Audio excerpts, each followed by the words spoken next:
Hello, hello. Just would like a verification first that people can hear us, but I see Wendy from Nova Scotia and Kiri from Texas and KK, I'm not sure where from. This is Cindy from Part-Time Permies. Michael, Part-Time Permies. And we will be getting going here. And Terry from Indianapolis. Cool. All over the place. Texas is probably the warmest that I see so far. We had an ice storm today, so I'm just going to check to make sure everything's hooked up right. And I also want to make sure we have, okay. So we'll get going here. Terry, you probably got a ton of rain today and yesterday like us. Minnesota, oh boy. There's blizzards in Minnesota, at least I heard. So we'll let people join in here. We had a pretty busy week, and I had a number of things going on. So I got a few videos out this week. Carrie's in shorts, and Autumn Girl is probably all bundled up, is my guess. You were in shorts 2 days ago. Mm-hmm. Working on the yard 2 days ago? Friday. Yeah, Friday.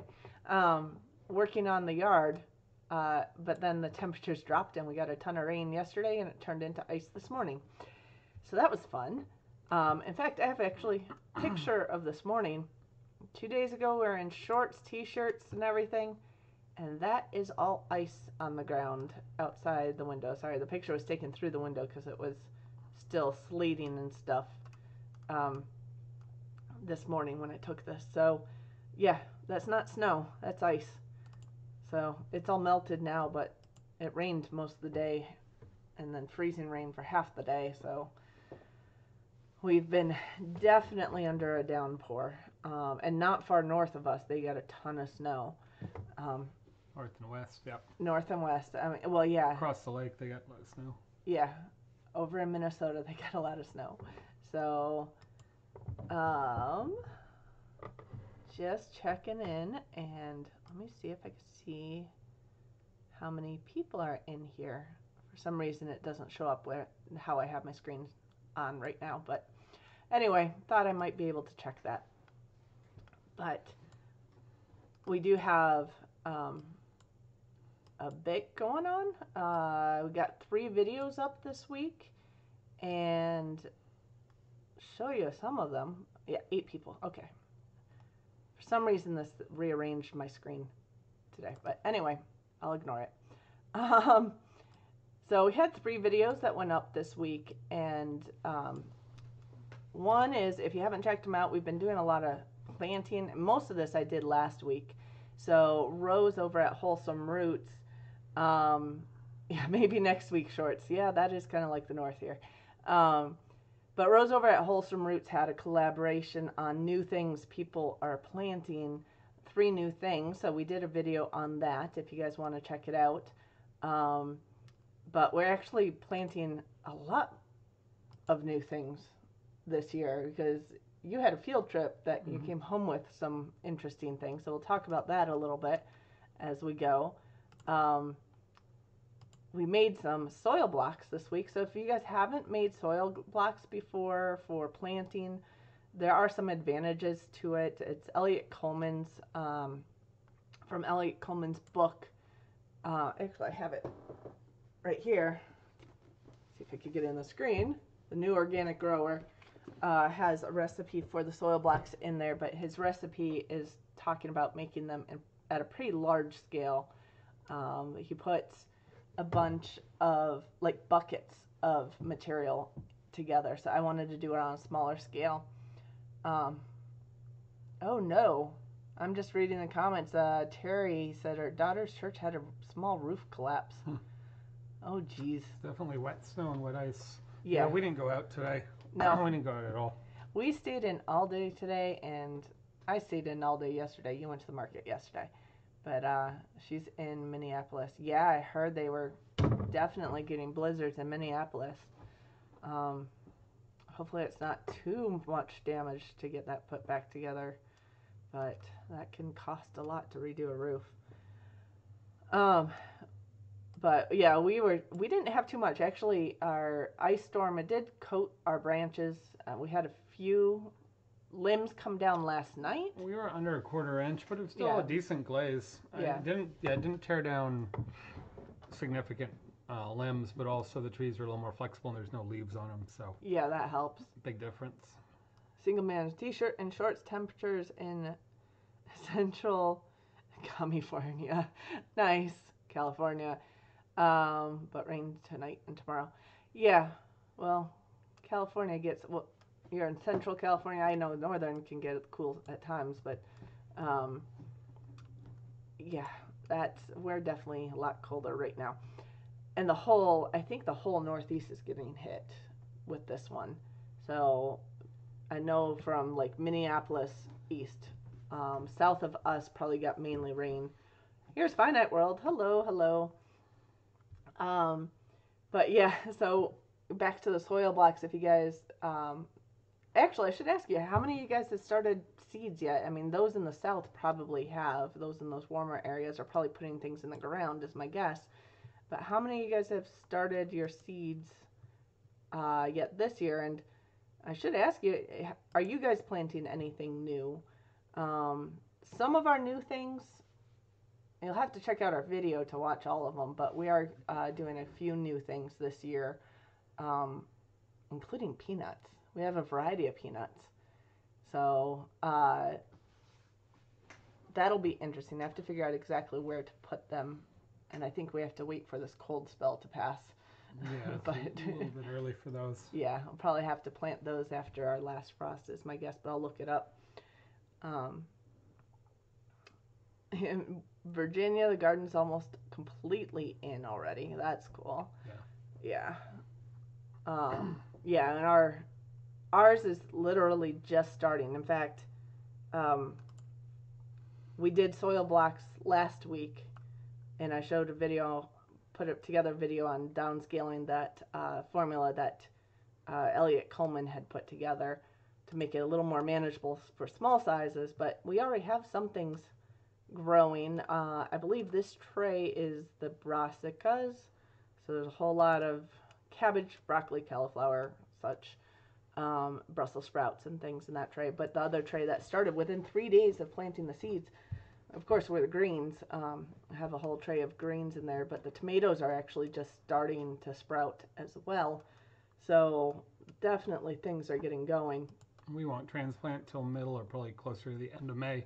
Yeah. We're running about maybe 3 weeks behind normal right now with weather. Yeah, although our average it could change real quick. But our average day of last frost isn't until May 13th or so. So a lot of times you don't, unless it's looking like it'll be a nice warm May, like as you get closer. A lot of times you don't put in things in the ground until really Memorial Day for the things that could get damaged. But in New York, when we lived there, we were in just outside New York City, and it was a little bit more moderate there. But we're in April sometimes. Sometimes April, sometimes but early May. we pretty much most people went by Mother's Day in New York around where we were.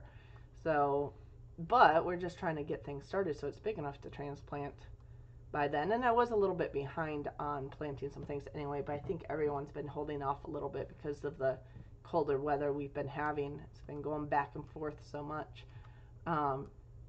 Although I will say our lows aren't as low as they were a couple weeks ago. We're getting down into the 20s this week instead of the teens. Terry Jean's doing sweet potatoes for the first time. Root cellar to I've done come. sweet potatoes Awesome. twice. Yeah. They take quite a while to mature, at least in our colder areas, even in New York. By the time we hit frost, sometimes they're only finger size. Yeah. They're like fat thumb size. They're still good, and sometimes they're a little bigger. Just they don't really take off till the ground gets warm. Yeah. And then they just sit there, and then all of a sudden they take off because they are a warm weather crop. And you could start those inside. I mean, you can do those. Yeah, but they grow so aggressively, and they grow so all over the place. Yeah, but I mean on like the water you put them in the jar in the water and have them start No, sprouting. you can't. You actually can't do that. Remember, they rotted every time. Well, I've seen some people do it anyway. Yeah, Ours, when we did had a regular problem. potato, we never had any luck starting them. We direct started Yeah. them in the soil because they're really not a true potato. Yeah. So they don't eye and do that very well. Although you can eat the greens from sweet potatoes, because they're a completely different family. They're not a nightshade. But so even if you're planting up here, you might not get huge potatoes, but you can still have all those greens from it. Um, Creating Essence usually have the garden in by the first or second week of April behind this year because they had snow 2 weeks ago. Yes, we've had a lot more snow this year. It's been kind of strange. I think even Missouri got some snow a few days ago. Princess Peru, hello, you made it at the beginning of the show. Awesome. And Creating Essence is from New York, near Lake Ontario. So, yeah, didn't plant until end of May, early June up there. Or was that when you went to Virginia? It should be about that time up in New York, in that part of New York. But, yeah, it's hard to get ready earlier. So anyway, I was trying to see if I missed anything. Single man, all my plants already transplanted outside, of course. The gophers in full comment.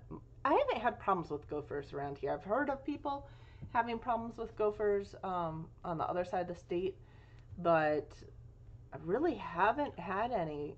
Really the only ground animals we've had around here are moles, but moles don't eat vegetables. They eat grubs and things. They definitely put hills through the yard, but haven't had any voles or anything like that so far, so knock on wood.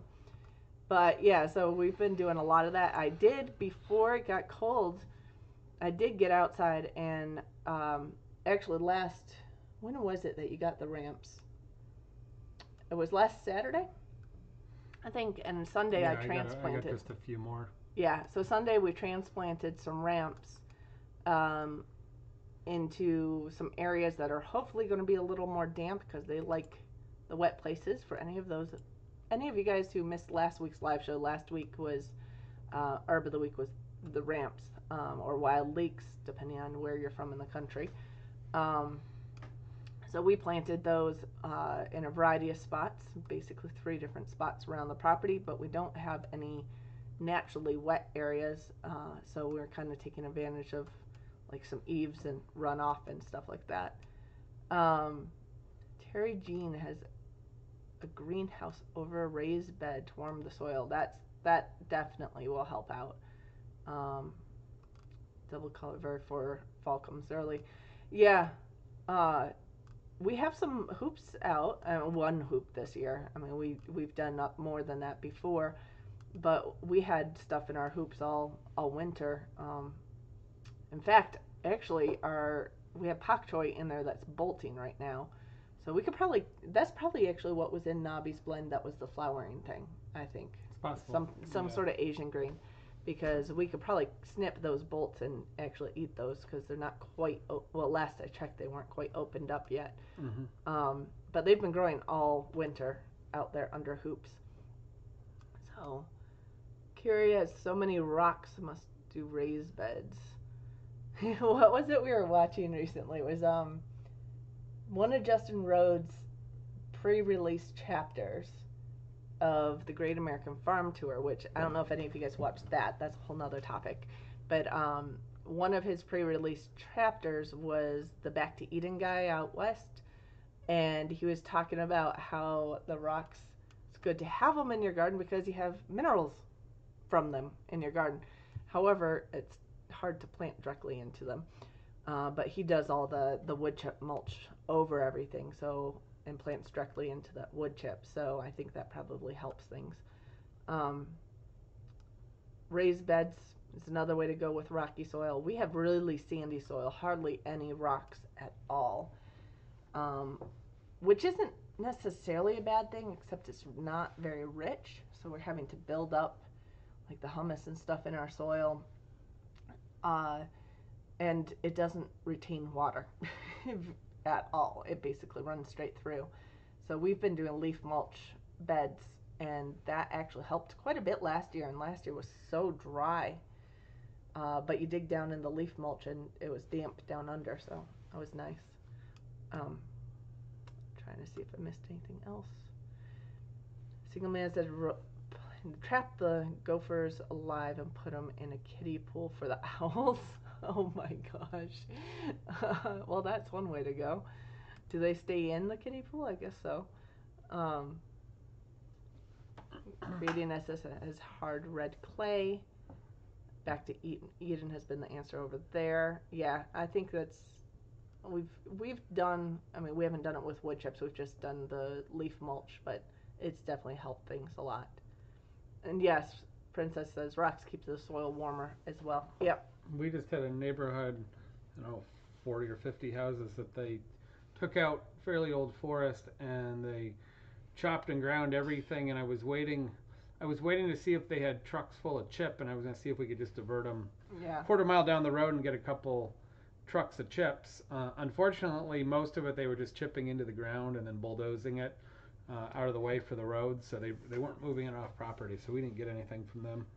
Okay, we have how was your trip to Indiana? Who were you telling that I was on trips to Indiana? We talked about it last week. Oh, okay. We talked about it last week, and you're shaking the table. Yeah, we had a really good trip to Indiana. There were 3 of us. I wasn't there. Yeah, Cindy was not there. Went with a local permaculture guy who's been doing permaculture on a piece of property near here for about 10 years. Same soil, complete sand. And then another guy who is starting into a small commercial specialty farm. And so the 3 of us went down there. I probably had the least experience in some of the details. And we went down to see a guy named John Shirk. And he focuses, he's been growing most of his life. But he's down in Indiana, northern Indiana, growing on clayey soil, which was a little different. We thought he had a lot of sandy soil, but his is actually clay. And he has about, I think it was 8 acres. It's not a real large plot, but he's focusing on calorie crops. So things that most people are afraid to grow. So peas, beans, grains, corn, things that we consider difficult or you need a lot of space, especially the grain. He even has rice. He has a number of variety of upland rice, which are in contrast to flooded rice beds. They get started in a fairly moist, regularly irrigated area. But once they get going and start to mature a little bit, you can stop regular watering. They don't ever get flooded, and they grow very much like a wheat or barley. So he does a whole bunch of perennials. He does some very specialty early tomatoes, and he focuses on making things cold hardy for his zones and seed saving. So he's mostly doing test plots, 50, 100 square feet test plots. And the nice thing is you don't get a lot of, with the grains, you don't get a lot of crossover pollination. In fact, you get almost none. So you can grow right next to each other. And he has ancient grains, specialty grains that have been provided to him from all over the country and to some degree all over the world. And he's growing them to see what grows. And then he's seed saving. He's propagating from sometimes grams of seed to then get a few, maybe a few pounds sometimes, and things that he likes he's makes available for sale in very small quantities. So you still have to upscale it yourself if you're doing any type of commercial planting. But he cooked lunch for us. We had super early, like I think middle of July, corn that's ready. He had ground some of that into cornmeal, and he had hulless Austrian pumpkin seeds, which are usually used for pressing oil, almost like an extra virgin olive oil, but it's a pumpkin seed oil. And we had some forbidden rice and peanuts. He has Thai peanuts and standard Kentucky peanuts that he's made cold hardy. He's grown cotton. He's grown about 6, 8, 10 types of rice, I believe. All kinds of special, einkorns and broom corns, crazy peas and beans and chickpeas. So we're just looking at what he does, and then we also had a bunch of perennials that we brought back with us, some kind of rare perennial bed he's looking to convert. I do have some pictures of those, which we could put up a little bit if you want. And I shot some video. We'll probably cut some very short videos. I will cut those videos. I still have to watch it, so I've only seen the beginnings of it. So that might take me. That might be the biggest project. We got about 3 hours of raw footage of just walking around and literally just holding a camera and minimal. Yeah. We were just seeing what was there, so he's given us permission to put something together. I want to run it by him first, but he's really about sharing and bringing back to life. And he has a webpage. He does. Right? It's John Shirk, and he says either Shirk or Shrek will show up when you do a search on Google, and don't pick Shrek. And he has a little website, and he has some seeds and special things available. We also have Asian sweet potatoes. So I came back with about 10 different samples of either cuttings and some seeds. He was very generous. Yeah. And so we will try and do our best to grow a few of these items and see what happens. Yeah, so we do have a few things that we put in. And I just want to say a quick hi to Beverly Farm and Valerie D, who I think just came in the room. But one of the things that he gave you was one that does tend to be a little aggressive, I think, is the Turkish rocket. Is that the one that was aggressive? Yeah, well, some people complain about it. He didn't complain too much. But it's edible. And it's one of those things when you tear out roots, if you don't get it all, which is almost impossible, it keeps showing up. So he has some sort of ancient root crops. Yeah. And one that I know this would be a leaf. I believe the Turkish rocket, you basically cut eat the leaf. It's not has a big root on it, but it's not a root crop. Yeah. Well, I did get a picture of your root one. This is one that I know Gilbrook Farm did a video on last summer that she tried to plant, but I guess she was having some squirrel issues with it. But this is just a picture of the roots, so not very exciting, but you do eat the roots on this. It's skirret, and that was a historic root crop, like almost as common as like people growing carrots and things. It's supposed to be the sweetest root crop grown, so even sweeter than a parsnip. Yeah. So highly desirable. It just grows a little bit slower, and it isn't real good for commercial harvesting. So it came out of fashion, even though it was highly desirable. Now it's a little hard to get a hold of, but it grows these little tentacle roots, and you cook them up and eat them. So we were given some cuttings on those, and we're going to see what happens. Some of the stuff we put in pretty heavy shade. We need to readjust some of it. Actually, we might get have it to into move some sun. I don't know if the skirrets is big of a deal, but a couple of the items we realized we're trying to set up some beginnings of some of our food forest in some areas around some trees, and I think we probably misshot on light once we did a little more reading on some of them. Yeah, so I think skirret was one of the ones that like this full sun, so I was thinking about, but damp area. We'll move like half of it into some garden beds. Yeah. The problem is we're trying to find room where it can expand and grow. We have plenty without of space. Without taking over the garden. We don't want it taking over the garden. We just want it in an out of the way area. I don't. But it'll exist for years, so we want to get it in places where it's going to be happy for a long time. Right. So I was thinking of moving some of that into the base of the hugelkultur, because the bottom part of the hugelkultur does stay more moist and is well mulched and things. It's in the full sun. And the skirret I don't think is as aggressive. The Turkish rocket is more aggressive. Yeah, the skirret grows a little slower. Yeah. It's abundant. I think when these things get going, because of their root structure, you tear off a little bit and it keeps coming back. But yeah. Yep. Cedarholic in Ireland just started selling Turkish rocket with a warning. Yes, Turkish rocket goes nuts. I've heard that, so we could move that into the sun somewhere, but I think it might be good. Well, we have a bunch of pieces of that, so we'll probably move a few pieces into somewhere, one area, and then we'll leave some of it where it is and see what happens. Yeah. Maybe we could put some back by our apple trees or something. Yeah, in there. That would be fine. Some of that would be fun. Yeah, because that one is the one that goes nuts the most. We also got some good King Henry. That one I don't have a picture of at the moment. We just have one little piece of that. Yeah. That we need to move into the sun. Yeah. And then we have this one. And that is sea kale. Sea kale, which is a perennial kale. Mm-hmm. So it grows along the Irish and Scottish coast, I believe, naturally. Yeah, I did see a lot of pictures of the sea kale growing right in the sand. We just transplanted. I got a piece of prickly pear also. I got a big piece, and it popped right. It was looking kind of haggard from water and weather, and before this ice, it popped right back in like 2 days. Yeah, so I didn't get a picture of the They are prickly not pear yet. spine. The one we have is not a spineless one. It's a spiny one. And I was also told, I didn't hardly believe it, but that we're in such sandy soil near dunes that we were told that the prickly pear, some of these varieties, are actually native to our area, which we had no idea.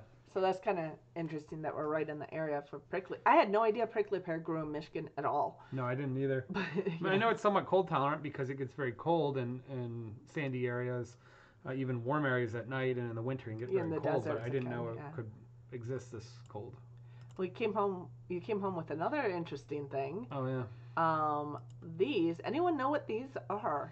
This did not come from that farm. That came from our friend PJ. Okay.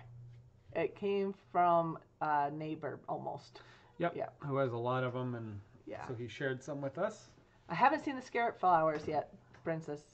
So it would be interesting to see what they look like. I haven't even looked it up yet. But anyone know what these are? I think we have a little delay on our chat. They just popped up. And hello, aim high. Hello. Nice to see you. Anyone? Give it a minute because I know everything's running a little bit behind on our end. I'll move it back off the picture, but they're not a plant. I'll give you that. It's not a plant, but it is something beneficial to the garden. Yes, praying mantis cocoons or chrysalis. So yeah, we put a couple of those out in the garden as well. Leather gloves are best around prickly. Yeah, I've cleaned a lot of cactus paddle for cooking at different times, and usually get them nearly spine. I forget what the little spine groupings. There's a technical term for it. Yeah. But a lot of times they come removed, but also had ones where they weren't, and they're just such fine needly things that you get a few under your skin, and it seems like it takes days of annoyance before they finally get themselves out. Oh, yeah. So Aim High and Princess got that. It's the praying mantis cocoons or whatever. Yeah. So we're in a pretty natural area, and we have really good bug life. Yeah. Probably have some praying mantises, but in fact I know we had them show up naturally in New York. In New York, they came into our garden because we had such a nice environment. They showed up there, which is awesome. And it was sort of a downtowny area. Well, there was some grassy area, so we figured why not? We'll just throw those in there and see if we put them on some fence lines. See if we can add to it. I think they will do very well hatching in our area. They should, I would think. PJ's garden had a lot of them. We must have cut a dozen or more. Gave most of them to the other guy who has a bigger plot. Yeah. And PJ will, by the way, occasionally post a video and occasionally comment on our videos, especially the foraging ones. So if you see his he's super comments, knowledgeable. He does a lot with Van Buren Kalamazoo Permaculture, Van Cal Permaculture, which is a web. It's just a web page. No, it's got a Facebook. It's got a Facebook, post. And he's fairly active on that, and he has a lot of answers a lot of questions along with many other people. So he's pretty. Yeah, if you need. He's very giving on ideas and knowledge and can identify an awful lot of interesting things in our area. So like he was specifying my thistle on our winter foraging video this winter. Yeah. So I just said his thistle, he's been spending quite a bit of time for quite a few years. So he's right up there with with the go-to people for I don't know what to do or what is this, and he has a good chance of knowing. Yeah. So we oh wait. Okay, I think that was part of a different conversation. Prickly pears, Yeah. Oh, the tweezers is part of pulling out the thorns. Yeah, they're so small they're hard to even get them with the tweezer. Just peel them. Yeah. Wear leather gloves. They are. It's tough. But they're good. They're great to saute. I like the paddles, and of course the flowers are good, and the jam is great. I've had the jam before, so. I don't think I've had the jam. I've had prickly pear tacos, and those were good. Yeah, those are really less the prickly pear. Those are the big paddles, which are. Yeah. It's related. It's used the same way, but it's a much bigger paddle. Yeah. Buy it in the the Spanish stores, and Yeah. especially in the summer we get them. Saw a praying mantis last fall. 4 to 5 inch ones, so that's good. Yeah, they're big. That's big. I mean, they're Yeah. usually fairly big, but that's quick. We've gotten most of ours in New York were Like about 2 to 3. 2 to 3 to 4. Yeah. Yeah, in that Five range. that's a big one. Yeah, that's nice. I've seen stick bugs around here. I haven't seen praying mantises yet, but I'm hoping this will change that, and it would be very nice. We to have very. I don't know if anybody sprays their yard in our area. It's Not very much. very minimal. So we have probably a couple hundred acres that are minimally disturbed, which means when you do establish something, and well, most things are established, they do very well because there's not really anyone spraying right. Yep, no strong predators, and we don't have a lot of pesticide at all. Yeah. People really don't do true green treating lawns. We have woods on one side of us, couple neighbors on the other side where the neighbors that we share our back trails with. All our properties are connected by those, and they don't really do anything across the street. Well, we actually went across the street last night briefly. And they're working on getting chickens. They were working on getting chickens, so I went across. He asked if I could show up and take a look at the shed that they wanted to convert into a coop, and give him some suggestions. He already has it, I think, most of the way there. Looks he pretty needs to good. put some windows in there, but it was looking pretty good. He was putting fencing around for a run area, and he just wanted a handful of chickens, so he was asking. But I guess he has a friend who is very into permaculture in the area as well, and it was kind of interesting because he had mentioned that he told him that Justin Rhodes had stopped here on the farm tour, and he goes, "No way!" All these things. I'm like, I had the same response when I found out that he was coming here, but yeah, that was kind of cool. So we have connections there. We'll probably get. He's connected to us through our YouTube page now because our neighbor shared our page. So we'll probably get connected there and get more ideas, which is awesome. I wouldn't worry about your neighbors spraying their yard. You know why? One way it'd be nicer, I guess, if they didn't, but depending on where you live, there's all kinds of reasons to spray or not spray. But if you don't spray your yard, they're going to competitively force, well, it may have some kill, but it's going to force a lot of the good stuff into your yard and create a perimeter. So while it may not be perfect, it might almost be an advantage to you because you can become sort of a sanctuary of things. And I running an organic or a natural setting, even yard to yard on small yards. Now, you can push pests that eat a lot of things into your yard also. But the more pests you have, the more... But if you get a good balance in your yard, I wouldn't worry about your neighbor that much. It'll figure itself out. So. Yeah, but I mean, the more pests you have, you might have a bad year or so, but you'll also attract the beneficial. That's what happened in New York. We had a small yard, and while people are either spraying not at all to very aggressively, but we put in an organic, and we had all of these varietals of vegetables, and we just naturally brought in with the first year, but especially the second year, bugs and worms and mantises and things. They just showed up. Yep. Because they were and then they stayed because they were happy. Here, same with birds and So if you make it happy, they'll pretty much take care of themselves. So can't do much about your neighbors, anyways. Yeah, you wish you can, but Japanese beetles are a big problem around here. We get it wasn't so bad last year. Some years it is insane the amount of Japanese beetles. Yeah. We have a lot of bats here. I don't know if they eat Japanese beetles, but they eat a lot of other things. We get a lot of bugs and mosquitoes. I don't know if our neighbors figured out that their house is a house for bats yet. But they moved in kind of end of the summer. So yeah, but the bats are back, and I don't mind them at all. They fly all evening. They'll be out. I've seen them already. Bats don't do anything harmful to the plants. Their guano is super good fertilizer. The small amount of it that shows up wherever. Yeah, and they eat all the mosquitoes. That's fine with me. Yeah, so the bats are, and that's for us a great sign. The more bats in our area and in the woods, and I'm happy about that. Everything's doing what it should be. And bluebirds. We have bluebird boxes, and I've seen our bluebird for the first time this week.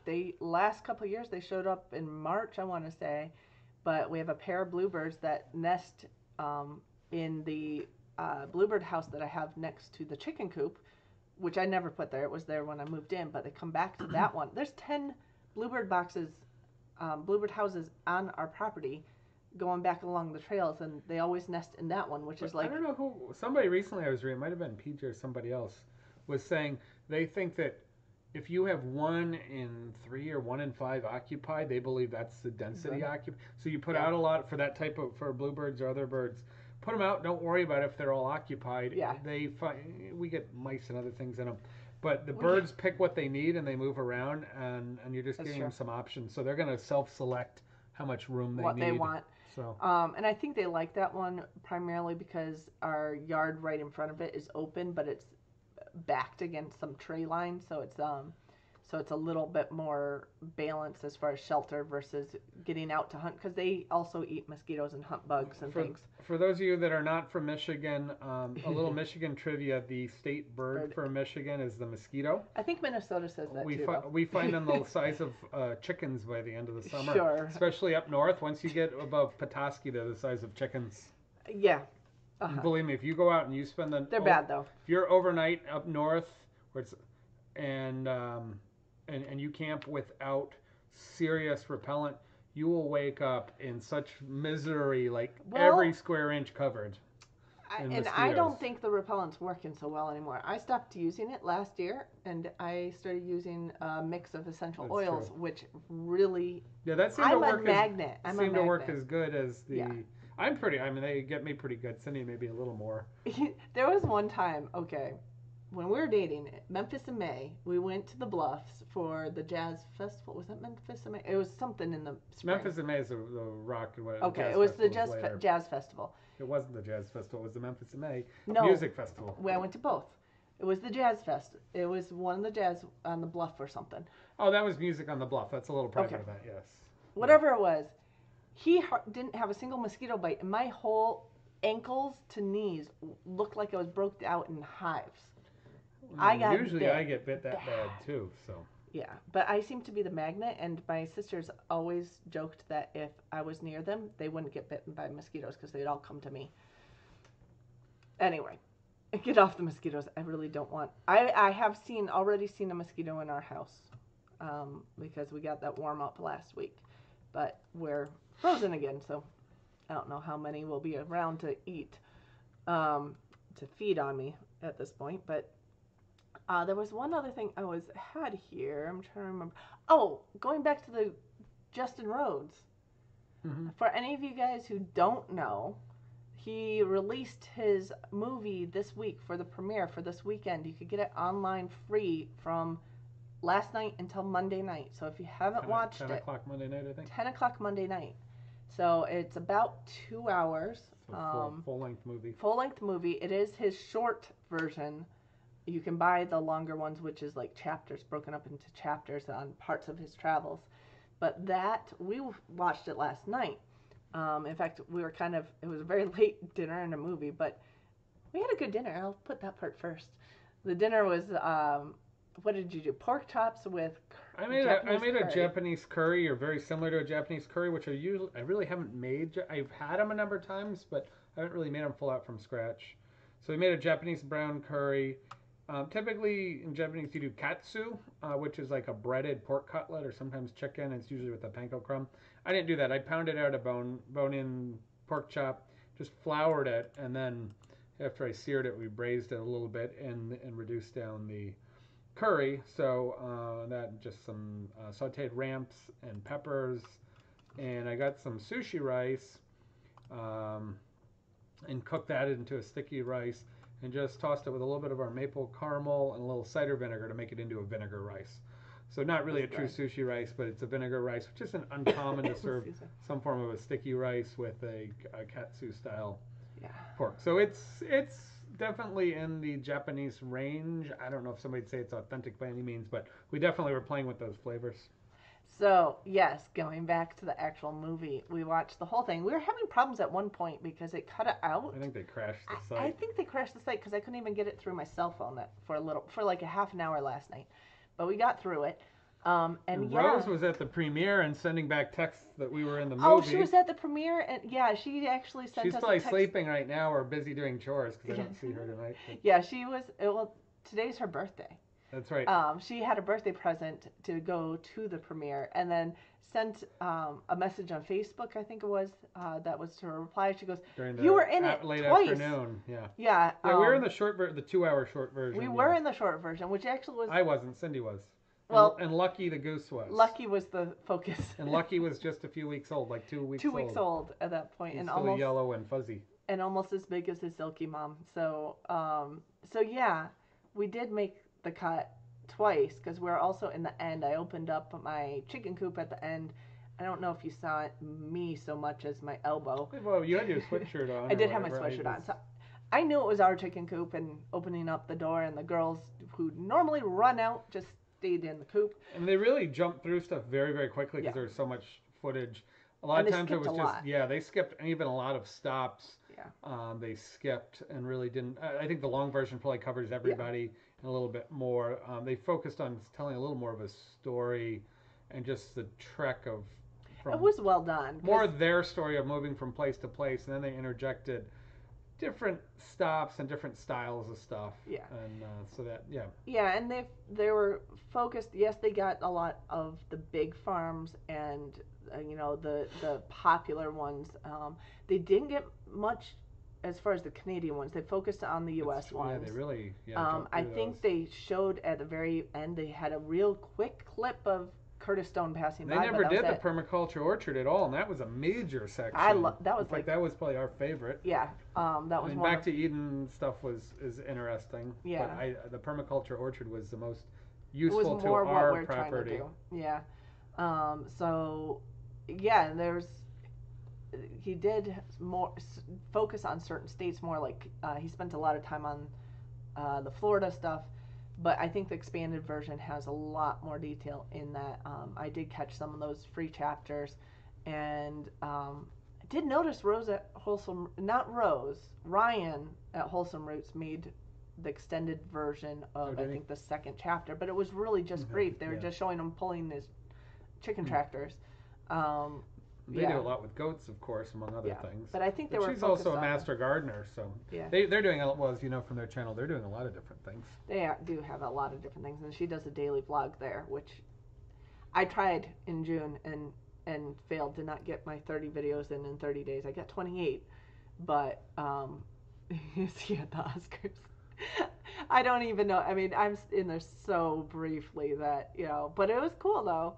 I seriously want to watch it again, but we might have to purchase the long version and see what's in that. Yeah.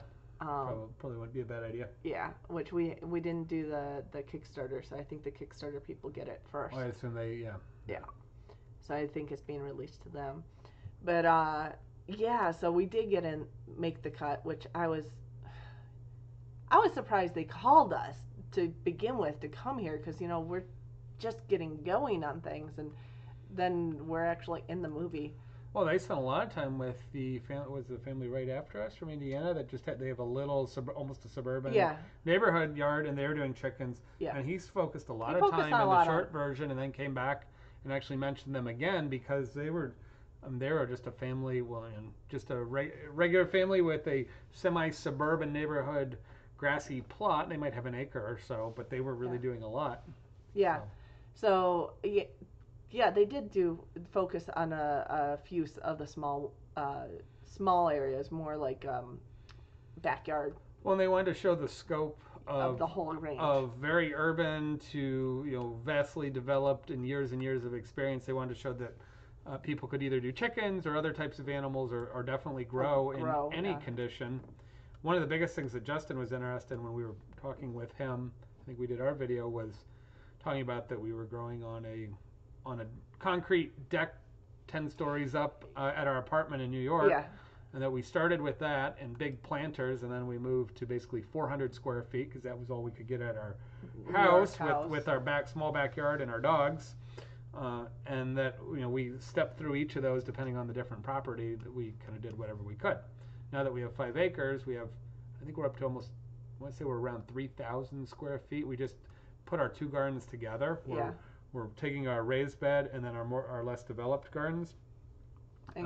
Year 3, and we're linking them into a big L. So I think we're approaching 3,000 square feet within that fence. Plus we have the front and the back, which we'll work on, and we have the foraging back. So it's just so we have a lot of space where we could get food, whether we grow it or and then the other thing that forage it. This week, Friday spent a long day, planted the entire front acre or so with pasture grass.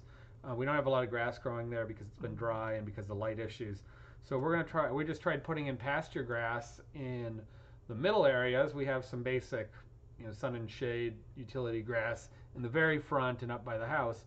But we're going to grow I think it's 5 or 6 item pasture grass under the trees, see how that grows, and try and cut it as high as we can, like 4 inches high. Mm-hmm. It'll form a lawn of sorts, but not a monoculture lawn. And then in back, I just did another, probably approaching an acre of a chicken forage and a general spring summer manure forage that has, they both have peas and beans, and one's got a lot of barley. And then we put in all kinds of other the chicken forage was a little expensive. Stuff, yeah. There's some oats. The chicken one had about 8 different things in it. A lot of millet and but if you other could grains. cut the feed, if you could cut your feed because you're pasturing your chickens on what's growing already there, it would actually save money. So that's what we're trying to figure out. If spending $100 on seed in the back is going to come anywhere close to $100 a feed, and they're going to eat the immature plants and the maturing plants, and then hopefully some of them will actually go to seed, and they'll eat some of that grain and seed, and then maybe we'll actually replant some of it. Yeah. So it's sort of an experiment. Is it worth spending the money on pasture? Spending the money on trying to one, you're going to hopefully get quality of soil and quality of bird. But now we had about 30 birds in the front, and that was just the pasture grasses. We had some in the back. I overseeded the front with an overseeder, which kind of cuts and dethatches, and then it tries to lay the seed in. But we had like 30 birds out there in the ice. Oh yeah, eating not seed. Not chickens. We're talking wild birds. Wild birds, little birds. Yeah, and then in the back, I couldn't see that much. There I had to we scalped the yard before because nothing's come up yet, and I broadcast spread all those grains, and those grains are effectively straight-on feed grains. Yeah. Although they've been selected for growing, so they're expensive. I'm like, well, how much feed are we going to be putting into the wildlife in the back? Is my only concern before, because I didn't have a way to. The beans and peas were too big, so I couldn't. You could drill seed it, but that we have trees and other things. We don't have a big farm tractor. There's a drill at the extension that you can borrow if everybody doesn't have it linked. But there's no way we can do a drill in our yard. No. So. And Princess, you're right. We don't have Jello anymore. He passed away last fall, but maybe sometime soon we'll get puppies again, and it'll always likely be giants. Yeah, we like really big dogs, like 150 to 200 pound dogs. Yeah, we like giant breeds. But we haven't gotten on to the herb of the week yet, so herb of the week this week is not so much a culinary herb as a medicinal one. It's mullein. So those are you guys this is a picture of really young mullein that we have in the backyard right now. So those petals are like 4 inches long, but they can get up to like a foot. So compared to these little herbs that we were showing the last couple of weeks that are a lot bigger. Centimeters, this is significantly larger, but it will get to be more than a foot diameter. And they have these really fuzzy leaves that the first year it grows in this rosette pattern. The second year it'll have the rosette at the beginning, but it'll shoot up a stalk that has a flower on the yellow flower at the end of it, or multiple yellow flowers at the end of it, I should say. And that stalk can go anywhere from about 3 to 7 feet tall. So it could get quite large. People sometimes plant this. It's actually native to Europe and Asia and the Mediterranean, like North Africa and all that area. Not native to the U.S., but it has naturalized and does grow. And we did not plant any of it. It's just there. No, and it's this is pretty wild. Abundant around our area.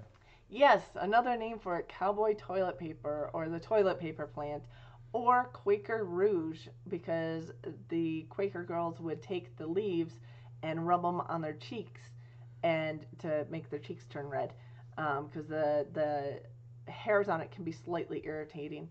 Although, well, geez, that sounds like a great idea. Great idea for toilet paper, but it's more irritating if it's dry than fresh. So yes, you can use it as toilet paper. So yeah, and since I didn't want to be going back and forth on my screen, I pulled it up on my phone. But if you look down below, I have the web page, which has the herb of the week on there. So if you want to kind of follow along on that, you can go there. That's fine. But it is a biennial, so like I said, the flowers come up the second year. It grows very tall. So if you do put it in your garden, you want to put it somewhere where it's not going to shade other things out, probably towards the back or something like that. Your second year is popping up now. Awesome. I think I've only seen, well, I had one that grew in our garden a couple years ago before I started the vlogging. We actually just are with rearranging our fence. It grew through the fence, and we just pulled the dried stalk out now. Which, by the way, the other use other than medicinal and toilet paper is some people will use that dried stalk as the drill in when the drill fire, starters. So, which is kind of interesting because it does get pretty hard. Which makes me wonder, if you leave it in the garden, if you could use it to stake your tomatoes at some point. It is pretty strong. But yeah, so we have a few places out back where I saw these, and some of them are on the path. So if it gets mowed on the path, we're probably not going to see a second year flower on that. Yeah, well, and I guess I tend to mow very high. I mow at 4 inches high, but I guess we could hit the stalk. Oh yeah, you'd hit the stalk because it grows 3 to 7 feet tall. But there's one in the woods as well. It'll grow almost anywhere. It does like disturbed soil and drier soils, but it'll grow almost anywhere. So I keep pulling him back in the camera. Keep leaning away from me. But I don't know if I smell or something. No, I'm joking. This camera has a funny angle. It is. You have to lean towards me. So it does like the drier soils, but it will grow almost anywhere. You'll see it roadside, you'll see it in prairies, you'll see it in the woods. It likes, it'll grow in the shade or in the sun, so which is kind of cool. You save the flower, steep in oil, and give it to new moms for earaches. Yep, that is one of the traditional uses. If you pick the flowers, you want to dry them, pick them on a sunny day and dry them, and that for from what I read, for about a night, and then steep them in olive oil, and then you can use that for making eardrops for earaches. Which, by the way, even just warm olive oil has been used for earaches. So I haven't seen any studies. I did look up some studies on this. I saw one study that was looking at using it as a treatment for earaches, but I didn't see anything comparing it to the use of just olive oil, because that is another traditional use for helping relieve earaches. Other things, it's used to treat colds, coughs, allergies. You can use it in a tea. So you can either dry the tea or dry the leaf, or the leaf and the flower, and then use that and steep it in tea, and it supposed to be helping with dry coughs and stuff like that, which makes me think I should probably get some, because I've had a cough since I've had the flu a few weeks ago. But some people will smoke it to treat asthma. Now, I always hesitate on smoking to treat asthma. Which seems, no, because it does. I feel so much better when I stop smoking this, because my asthma is. Well, there's a little difference between smoking tobacco and smoking other things, but it's not as different as you would think, other than it's not addictive. After you cough and choke on whatever smoke it is, you feel better. No, it has anti-inflammatory. You're not smoking. It does have anti-inflammatory, which is a big trigger to the asthma, is the inflammation of the lungs. But the problem is, if you partially burn anything with carbon in it, whether it's a tree, whether it's tobacco, whether it's any plant material at all, it creates a tar. And the tar, if taken in high enough amounts, will cause problems along the lines of damaging the parts of the lung, or which can cause things like COPD, as well as that tar has cancer-causing agents in it as well, so it will increase the risk for cancer. But that is if you do it long-term a lot, and that's regardless of any smoke inhalation at all. So if you're smoking something every day, whether it's a cigarette, because it's not the nicotine that causes cancer, it's the tar in the cigarette. But the nicotine causes the addiction, so people want to smoke it more, which is why it leads to a buildup of that tar. But other plants can have some of that tar too, and if you're breathing it straight into your lungs often enough, it could cause problems. So I do put that, slight warning there for those who have asthma, because if they're using it really often to treat asthma, it could cause other problems. But if it's used occasionally, I don't see too much of a problem with it. I personally wouldn't try to breathe. I try to avoid breathing in smoke of any type. That's just me. Because I want to keep my lungs as healthy as possible. But it can be used in other ways too. It can be used externally as a poultice for like swellings and bruises, because it's an anti-inflammatory. Insect bites, using to pull out splinters and help with that, because you get the inflammation around the splinter. It'll reduce it, so it's easier to pull it out. They've had people who put fresh leaves in the soles of their shoes traditionally if they have plantar fasciitis, which is, painful foot problem. I have no studies on that, but I have seen those as traditional uses. And of course, the other uses as a natural toilet paper or as a dried stock to be used as the drill and the hand drill for the fire. Some warnings, of course, the hairs on the leaves in the dried product can be irritating. So if you make a tea out of dried stuff, you might want to filter it a little bit. Of course, burning anything can cause problems with the tar buildup, and you don't want to eat the seeds. The seeds are poisonous. So the flowers are fine.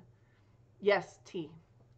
So you can make the leaves and the flower into tea to help with your colds and coughs and things. Yeah, and they are good mulch and good ground cover. They catch the dew in the morning, and they hold the water in, so they're fine to use as if they're not filling. If other things aren't filling up your garden, they do work pretty good for the soil. Yeah. So they really do. I mean, they are good for the garden in general. Plus, the flowers do last a decent amount of time, so they can attract your pollinators.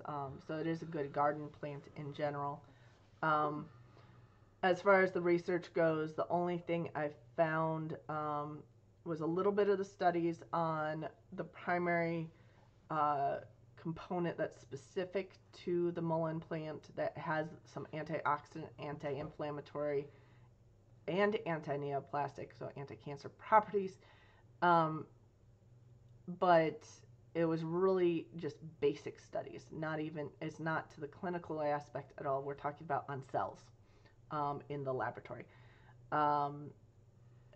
I did have the one clinical trial that came up on the earaches, so they are looking at that. But it was really one small trial, so it's new. They are starting to look into research on all the traditional claims on it, but and then of course in cell cultures they've seen that it has an antiviral effect, so that might actually help potentially with colds and coughs that way too. But so there's limited information on studies, but there's definitely a lot of traditional uses that have been, and mullein's been used thousands of years traditionally, so in different ways, not the same way everywhere, but I think the biggest one now is for the earaches and for the treatment of colds and coughs and things. But yeah, I like coffee. I had a lot of coffee this morning, but you're getting tired.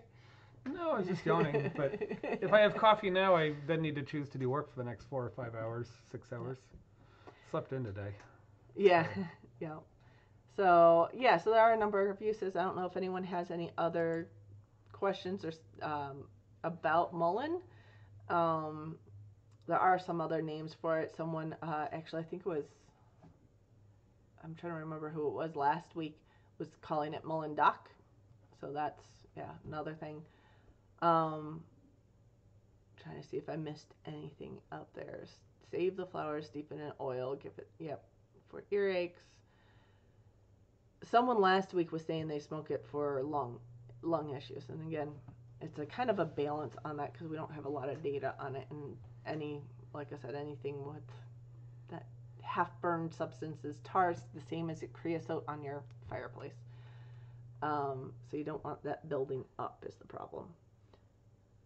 Okay. Anyway, that was, I think, the last bit on ours, unless there's any other questions about what we've been talking about. We have 11 people in the room. That's cool.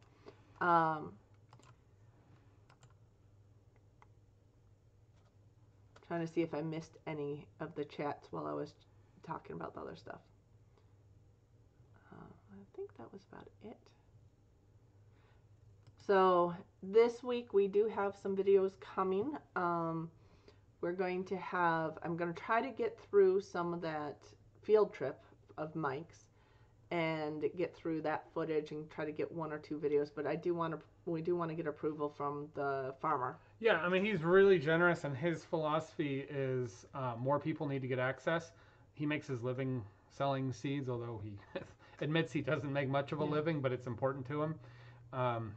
And he also, by the way, if anybody is an advanced gardener that has some room and wants to do some field crops, he is looking for people across the country or even in our region that will take some of his crops that he believes are working well and he likes, and he would like to provide seeds to some people that are, serious about trying to grow it either in their region, confirm his results, or propagate seeds from a small amount to a modest amount. Again, second step of proof. 1 is useful, 2 is does it grow in my area, 3 can I get somebody else to do it. So he's looking for a lot of people to collaborate with. Yeah. But he had some really, and his name was John Shirk. Shirk. Not Shrek, Shirk. Shirk. So if you look up Shirk Farms, he's got a fairly simple but nice webpage. He sells some seeds in a variety of areas, so you get an idea what he's doing. Yeah. He still has some seeds left. We saw his seed room, which is humidified, fairly nice, nice seed saving. And he's got some freezer space, so he's very serious about seed saving and propagating. That's cool. But he's a small operation. Yeah. So you're not going to get pounds of seed from him. You're going to get the things that he's propagated. You're going to get small packets, but he's very inexpensive for what you're getting. Yeah. And he's very excited to watch people use these items. But he had a lot of really interesting talked a lot about how he used his land, how he's converted it, what he's learned over the number of years growing in different areas. He's also grown in California on a big CSA, and he's grown in Kauai for a period of time. So he has a vast experience, but he just talked about growing and had some little clips that were pretty interesting on sort of philosophy on growing, which my recommendation is we run 2 short videos, one sort of on briefly what he's doing and what his aim of sustaining these seeds. Some are very rare, and then just a general thing on sort of philosophy as a grower. He had some really neat discussions. Some of his nuggets. And Princess, you going back to the herb of the week, you were asking if the purple verbascum is as good. I didn't see a whole lot of data on that. I saw mainly the ones, the Great Mullein, or which is, I forget, I don't have it up right now. It is another verbascum, but the one with the yellow flowers. And I saw some information on the ones with the white flowers. But I did not see any note of the more decorative ones, although they are crossing them and selling a lot more just for garden plants and decoration more than some of the medicinal uses. I'm guessing they have similar, but whether or not it's as strong of effects, I'm not sure. So I wouldn't know the answer on that. And good night to Aim High. She's probably already gone because that went up a little bit ago, but yeah, so going back to that, I will be weeding through all that footage this week. I'm trying to get that out. There's a couple other things I've been wanting to do, so I'm not sure how far I'll get on things. I'm trying to think if I have any other footage that's pending. I didn't really record much. I might go around and in supplement to what you're doing, I might go around and actually give a tour of where we're putting some of these things. And we might do some before and after shots of some of these seeds. Basically, I scalped the yard because we're so late on anything coming up. We just had the beginnings of green, so I cut the thatch and a little bit of the green because I don't want the grass to be competitive with the new seeds. So I cut them as low as I could, and then put in these seeds. So this is the shortest we've ever seen most of these yard areas. And some of them we may not be cutting. We probably are not cutting the back for the rest of the season. The front, I don't think we're cutting for 6 or 8 weeks. So might be interesting to see what shows up.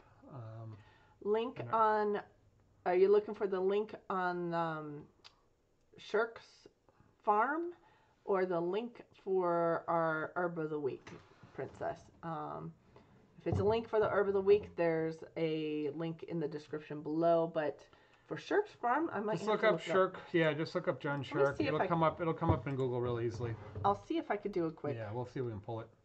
Shirk farm. CK or CH, yeah. Okay. SHER. You said CH. CH, try that.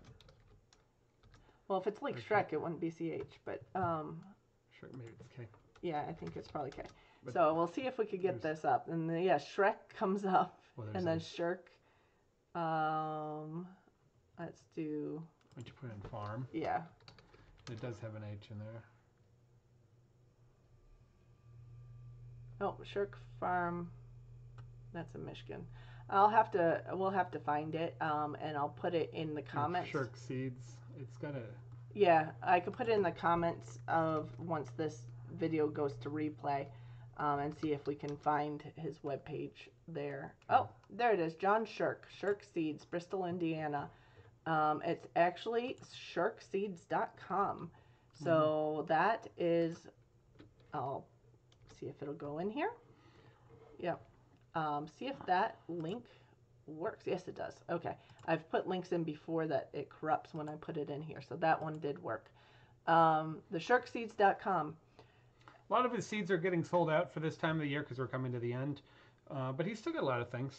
Yeah. He's got some very early season corn, very early season, very flavorful tomatoes. He's very careful. Some of the things are test items, but things that he puts up for sale have a very particular reason for them. A lot of them are bringing things into our area that are more sustaining for colder weather, better yields, earlier yields, historical things. So, yeah, it'd be interesting to check out. Things that people, what he got excited about was calorie crops. Yeah. We're all afraid to grow calorie crops. We talked about growing some grain here for, how you do that. And the biggest thing. You need a big space for it. Well, you do if you're going to use it. The problem being you need to grow it, you need to harvest it. You need to thresh it, and a lot of them are very hard to thresh. So some of them he's got some things that are a little easier to thresh, although he has some cedars, some rice hullers and other things. Part of it is he was damaging so many seeds trying to prepare them for reseeding that so sometimes you do need some small equipment, but he has hand equipment. Yeah.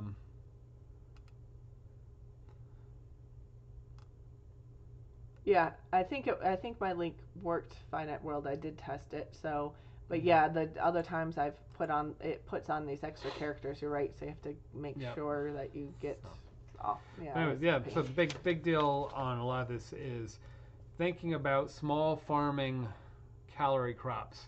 And he was thinking about one day, well, you go to the farmer's market and you sell these plants. Of course, it's hard to sell them. Everybody has them. Don't make a lot of money.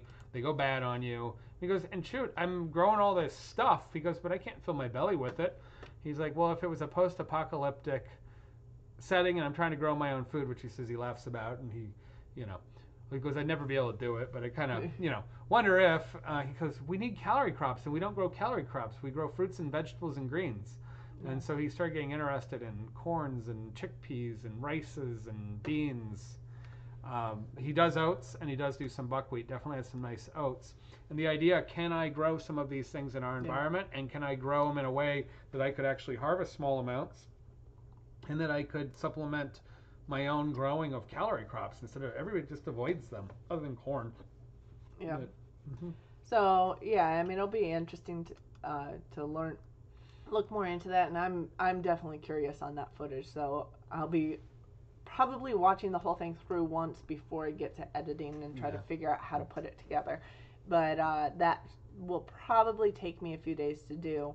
So I'm guessing towards the end of the week maybe we'll get things up, but then again, we'll try to get his opinion on it first. Yeah, we'll just shoot it to him for courtesy. Yep.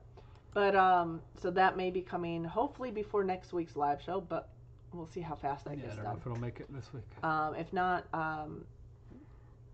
we'll see if we have other projects because there's a lot going on. We get tons of fiddleheads. They're not ready yet, but we are in a prime fiddlehead. We get 2 types of edibles here. So. Two types of ferns that are edible. There's the fiddlehead. Well, and I've seen people calling the different ones fiddlehead versus ostrich fern, which is, and Nobby calls one that's fiddlehead, but a lot of people calls the fiddlehead that has the three, the 3-piece is on it, which is a little rarer, a little more. What I cook with whenever we call it fiddlehead was actually the scrolled one, which is the ostrich fern. Yeah, which is intermittently. I think commercially people don't differentiate, but foraging wise they do. Yeah. We still have some dried actually. And we still have some pickled, don't we? A little bit, possibly. Very little bit. We don't have wet areas here. So that will have to be something we do. Yeah, we don't get any fiddleheads on our property. Go out foraging. Easy to find them in our area. You don't have to go very far, like feet maybe, but not on our land. Which I should be getting a foraging, hopefully with Nobby here soon. She wants to go reishi foraging. So we'll see if we could get that coordinated and a video for it. But otherwise, I think we should probably wrap up because we're after 9 o'clock here. And we'll see. I have no idea what I'm doing for Herb of the Week next week, by the way. I have to see what pops up here out in our yards because that's really what I've been doing is things as they start growing. And we start realizing what's there, we'll do it on Herb of the Week. It might be something. I'll try to do something edible again next week. So we'll see what's in our yard, and we'll see you guys next week with the next show. So bye. Take care. Have a good week, and I hope you guys don't get too much snow in the north. Anyone north of us. Take care. Bye.